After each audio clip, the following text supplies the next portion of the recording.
ছোট ছোট দলগুলি এই লোকসভা নির্বাচনে হেভিওয়েট প্রার্থীদের চিন্তায় ফেলে দিচ্ছে। কপালে ভাঁজ পড়েছে ভারতীয় ন্যাশনাল জনতা দলের হুগলি লোকসভা কেন্দ্রে আবির্ভাবেই।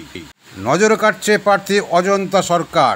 এই নতুন দলের তথা ভারতীয় ন্যাশনাল জনতা দলের যারা আন্না হাজারের সেই ঐতিহাসিক ঝড়ের মিটিং সভা পরিচালনায় যেরকম দেশ জুড়ে তোলপাড় করেছিল, গুটি গুটি পায়ে এই ন্যাশনাল জনতা দলেরও হুগলি কেন্দ্রে অজন্তা সরকারের প্রার্থী হিসাবে দাঁড়ানোয় অনেকেই এখন ভাবতে শুরু করেছে।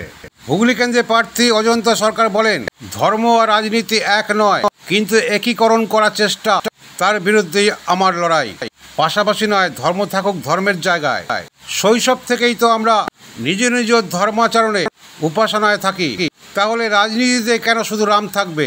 রাম তো থাকবে আমাদের অন্তরে, হৃদয়ে, যা এখনো আছে। শুনুন অজন্তা সরকার সাংবাদিকদের মুখোমুখিতে আরও কি বললেন। মাঠে নেমেছেন, মানে কোন কোন বিষয়গুলি আপনি মানুষের সামনে তুলে ধরছেন? আমি মানুষের সামনে যেটা তুলে ধরছি সেটা হচ্ছে, এখন ধর্মের নামে রাজনীতি চলছে।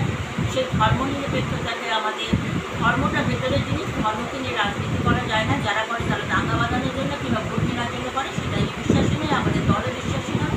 আর একটা হচ্ছে কি, আমরা সাম্প্রদায়িক সম্প্রীতিতে বিশ্বাসী।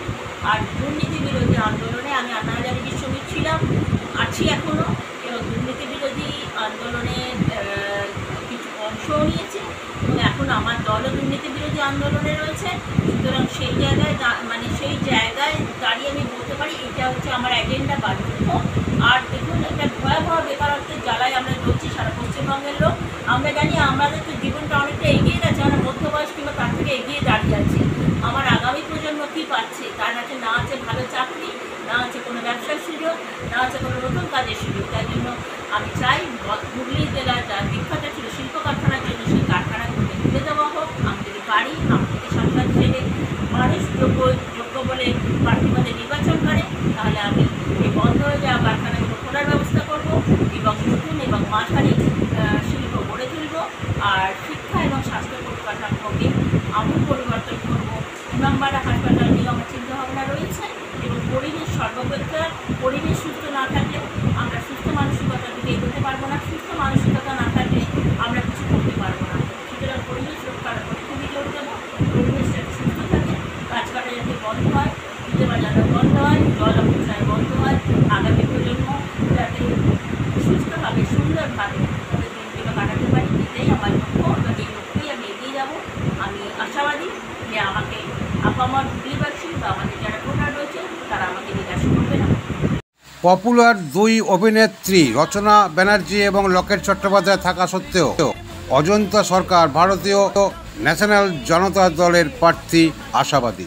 তিনি বলেন, যতই অসম লড়াই হোক, আমি নেতাজি সুভাষচন্দ্র বসুর আদর্শে অনুপ্রাণিত, তার আদর্শ আমি ধরে রাখবো। লকেট চট্টোপাধ্যায়, রচনা ব্যানার্জির মধ্যে একটা গ্ল্যামারাস প্রার্থী এখানে রয়েছে। সেই জায়গা থেকে, সেই কেন্দ্র থেকে আপনার লড়াইটা কতখানি কঠিন বলে আপনার মনে হয়? হ্যাঁ, লড়াইটা খুবই কঠিন। লড়াই কখনো সহজ হয় না, সেটা যুদ্ধক্ষেত্রের লড়াই হোক, ভোটের লড়াই বা অন্য কোনো লড়াই হোক। কিন্তু মানসিক বলটা আমি হারাচ্ছি না। আমি স্বামী বিবেকানন্দের আদর্শে বিশ্বাস করি। আত্মবিশ্বাসে আমি ভরপুর, আত্মবিশ্বাস আমার রয়েছে। লকেট চ্যাটার্জি আমাদের বিদায়ী সাংসদ, তিনি একজন অভিনেত্রী, তার কথা সবাই জানে। রচনা ব্যানার্জি 2 নম্বর ওয়ার্ড খাদ্য, তার নাম তো ঘরে ঘরে। কিন্তু আমি যখন ভোটের যুদ্ধে নেমেছি, আমি যখন তাদের সঙ্গে একই সঙ্গে প্রার্থী পদে রয়েছি, তখন আমি লড়াই চালিয়ে যাব। যদিও যদি এটা একটু শুধু অসম লড়াই হয়, সেটাই আমাকে মেনে নিতে হবে। কিন্তু আমি আত্মবল বা আত্মবলে বলিয়ার, আমি হারবো না, এটা আমি ঠিক করে রেখেছি। আমি যেরকম পারবো, আমি লাস্ট দিন, শেষ মুহূর্ত অবধি লড়াই করে যাব। এবং আমার অন্যতম ভরসা হচ্ছে আমার হুগলিবাসী। আমি যে আবেদনগুলো রেখেছি, আমি যেগুলো করবো বলেছি, তারা যদি আমাকে সেদিকে একটু এগিয়ে যায়, আমি তাহলে জয়যুক্ত না হয়ে ভালো ভোট পাবো, এটা আশা রাখি। আসছে সুভাষ, যে দেখো বলছি আকাশ, স্বাধীনতা।